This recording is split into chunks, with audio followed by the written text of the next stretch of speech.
नमस्कार। आइए सुनते हैं उषा कुशवाहा की लिखी कहानी भ्रम। कहानी पसंद आए तो लाइक शेयर कमेंट करें तथा चैनल को ज़रूर सब्सक्राइब करें। तो आइए सुनते हैं आज की कहानी भ्रम। आज एक्स्ट्रा क्लास होने की वजह से वर्षा को कॉलेज से निकलने में थोड़ी देर हो गई, जिसके कारण उसकी बस छूट गई। एक तो बरसात का मौसम, ऊपर से आकाश में छाए घने बादलों के कारण अंधेरा कुछ अधिक ही गहरा हो चला था। रह रह कर बिजली भी चमक उठती, लग रहा था किसी भी वक्त मूसलाधार बारिश हो सकती है। वर्षा बेहद घबराई हुई थी। कॉलेज से घर की दूरी इतनी कम भी नहीं कि वह पैदल जा सके। इस मौसम में तो बिल्कुल ही नहीं। पर घर फ़ोन करके भी कोई फ़ायदा नहीं, मम्मी अकेली ही होगी इस वक्त। तभी संजय किसी देवदूत सा प्रकट हुआ। वह अपनी मोटरसाइकिल वर्षा के सामने खड़ी करता हुआ बोला, अरे लगता है आपकी बस छूट गई। अब तो उस रूट की दूसरी बस काफ़ी देर बाद आएगी। आपत्ति ना हो तो चलिए मैं आपको घर छोड़ देता हूँ। संजय वर्षा के साथ उसी के कॉलेज में पढ़ता है। वह उसे पहचानती है, पर वर्षा अपने काम से काम रखने वाली लड़की है। बहुत ज़्यादा दोस्त बनाना, घूमना फिरना, पार्टी पिकनिक वगैरह से दूर ही रहती है। और कोई वक्त होता तो वह साफ इनकार कर देती, पर इस वक्त तो संजय का आना उसे डूबते में तिनके का सहारा सा लगा। वह बिना एक पल गंवाए उसकी मोटरसाइकिल पर बैठ गई। उस दिन के बाद कॉलेज में भी जब कभी उनकी लाइब्रेरी, कैंटीन वगैरह में मुलाकात हो जाती, दोनों के बीच हाय हेलो हो ही जाती। धीरे धीरे वर्षा ने महसूस किया, संजय जानबूझकर उसके आने के समय पर लाइब्रेरी, कैंटीन या ग्राउंड में मंडराता रहता है।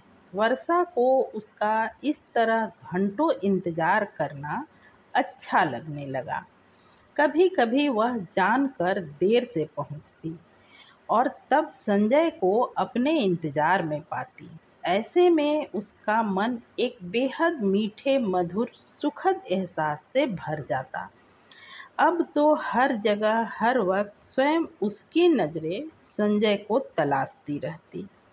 यदि कभी कहीं संजय नज़र नहीं आता तो वह बेचैन हो उठती।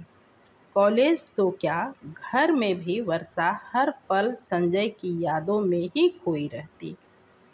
उम्र वसंत का, साथी पसंद का, रोज की मुलाकात, घंटों का साथ, दोस्ती कब प्यार में बदल गई वर्षा समझ ही नहीं पाई। उसे एहसास तब हुआ जब फाइनल परीक्षा शुरू हुई और पढ़ाई के दबाव के कारण उनका मिलना ना के बराबर रह गया। परीक्षा समाप्त होने के बाद भी जब 2 दिनों तक संजय कहीं नज़र नहीं आया, वर्षा बेचैन हो उठी। वह उससे मिलने उसके घर पहुंची। संजय गांव का रहने वाला था। यहाँ शहर में अपनी पढ़ाई पूरी करने आया था। हॉस्टल में जगह न मिलने के कारण वह अपने एक दोस्त के साथ किराए पर कमरा लेकर रह रहा था। उसके मित्र ने बताया, संजय गांव गया है। सुनकर वर्षा को दुख तो बहुत हुआ। ऐसी भी क्या जल्दी थी कि मुझे बताए बिना ही चला गया। फिर उसने सोचा, जरूर ऐसी ही कोई मजबूरी रही होगी, वरना वह उससे मिले बगैर नहीं जाता। वर्षा संजय के लौटने का इंतजार कर ही रही थी कि उसके घर में उसके ब्याह की चर्चा जोरों से होने लगी। पिताजी वर्षा के लिए वर की तलाश तो पहले से ही कर रहे थे। उसके फाइनल एग्ज़ाम के बाद यह तलाश तेज हो गई। किसी भी काम के लिए दिल से प्रयास किए जाए तो सफलता मिलती ही है। काफ़ी देखने परखने के बाद वन विभाग में कार्यरत नवीन घर में सभी को भा गए। वर्षा अधिक कुछ कर नहीं पाई, क्योंकि अब तक उन दोनों में से किसी ने खुलकर अपने प्यार का इजहार नहीं किया था। उसे तो संजय के दिल का हाल ठीक से पता भी नहीं था। वर्षा का दिल कहता संजय भी उसे उतना ही चाहता है जितना वह स्वयं संजय को चाहती है। तभी दिमाग दलील देता। 2 महीने हुए उसे गांव गए, ना कोई फोन ना कोई सूचना। उसका मन दुख और निराशा से भर उठता। वर्षा स्वयं ही पूरी तरह आश्वस्त नहीं थी, फिर दृढ़ता के साथ विरोध कहाँ संभव था।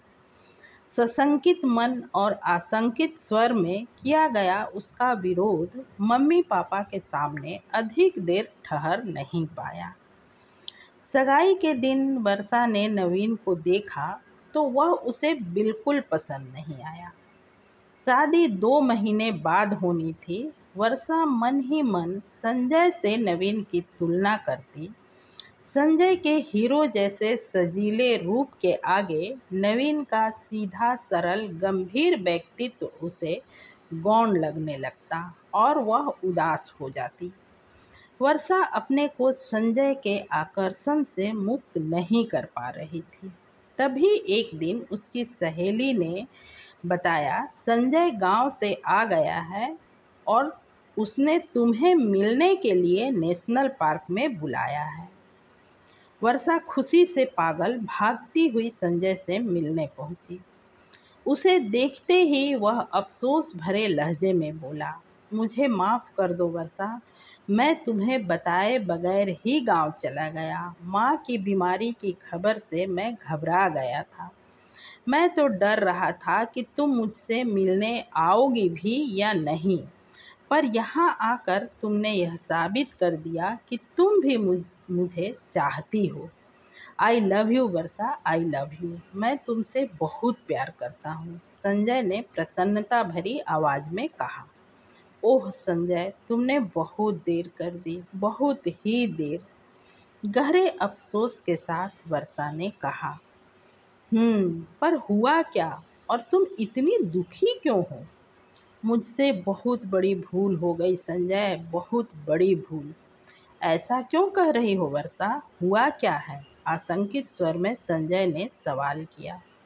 कैसे कहूँ संजय, मैं तुम्हारी मजबूरी को जाने बिना तुम्हें बेवफा समझ बैठी और घर वालों के कहने पर मैंने सगाई कर ली। ओह, यह तो बुरा हुआ। मैं क्या करती संजय, तुमने कभी अपने प्यार का इजहार किया ही नहीं। मैंने अपने दिल को यह कहकर समझा लिया कि शायद मेरी चाहत एक तरफा है। वर्षा ने रुआंसे स्वर में कहा।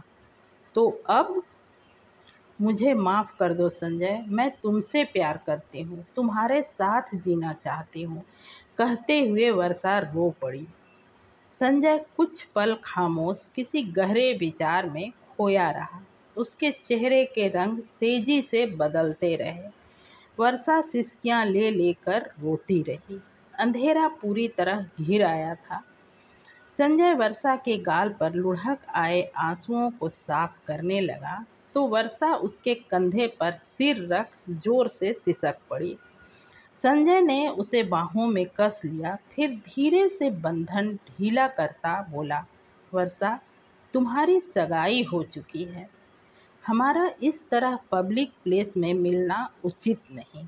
तुम कल शाम मेरे घर आ जाओ, फिर हम सोचते हैं आगे क्या करना है। चिंता मत करो, सगाई ही हुई है, शादी तो नहीं। वर्षा की पीड़ा, उसकी बेचैनी और भी बढ़ गई थी। कितना अच्छा है संजय, कितनी फिक्र है उसे मेरी और मेरे घर वालों के इज्जत की। कोई और होता तो मेरी इस जल्दबाजी के लिए मुझे भला बुरा कहता, पर उसने कितने सहृदयता से बात को समझा। कितना प्यार करता है मुझसे।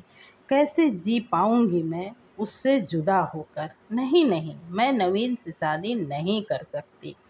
मुझे कुछ करना होगा। मैं मम्मी पापा से बात करूंगी। यदि वो नहीं मानते तो हम कोर्ट में शादी कर लेंगे। वह संजय से मिलने को इतनी उतावली थी कि वक्त से कुछ पहले ही उसके घर पहुंच गई। दरवाजे पर दस्तक देने ही जा रही थी कि अंदर से आ रहे आवाज में संजय द्वारा अपना नाम सुन ठिठक गई। वह अपने रूम पार्टनर से कह रहा था, यार अब तू निकल जल्दी, वर्षा आती ही होगी, और हाँ 9 बजे के पहले बिल्कुल नहीं लौटना।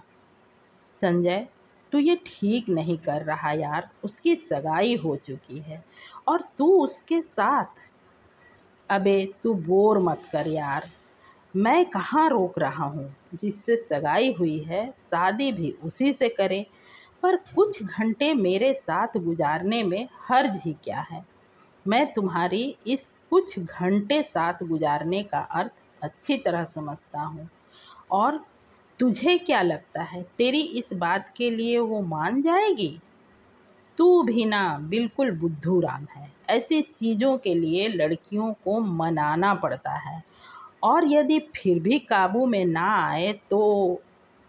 वर्षा में इसके आगे और कुछ सुन पाने की शक्ति नहीं रही।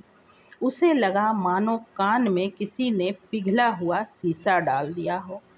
चक्कर सा आने लगा। किसी तरह स्वयं को संभालती वर्षा वहाँ से ऐसे भागी मानो भूत उसका पीछा कर रहा हो। घर पहुँच तकिए में मुंह छुपा बिलख पड़ी। अपने प्रथम प्यार और असीम विश्वास के बदले मिले इस धोखे और अपमान से उसका दिमाग सुन्न सा पड़ता जा रहा था। सोचने समझने की शक्ति जैसे समाप्त होती जा रही थी। हर ओर बस अंधेरा ही अंधेरा नजर आ रहा था। कितना चाहती थी वह संजय को, कितना विश्वास था उस पर। उसके लिए वह अपने माता पिता से बगावत करने को भी तैयार हो गई थी। हे ईश्वर, ये क्या करने जा रही थी मैं? वह तड़प कर उठ बैठी। तभी उसकी निगाह सामने टेबल पर रखे नवीन की तस्वीर पर पड़ी। आज उसे वह बेहद खूबसूरत और अपना सा लगा। उसके आंसू स्वतः ही थम गए। समाप्त। पूरी कहानी सुनने के लिए दिल से धन्यवाद। चैनल को ज़रूर सब्सक्राइब करें।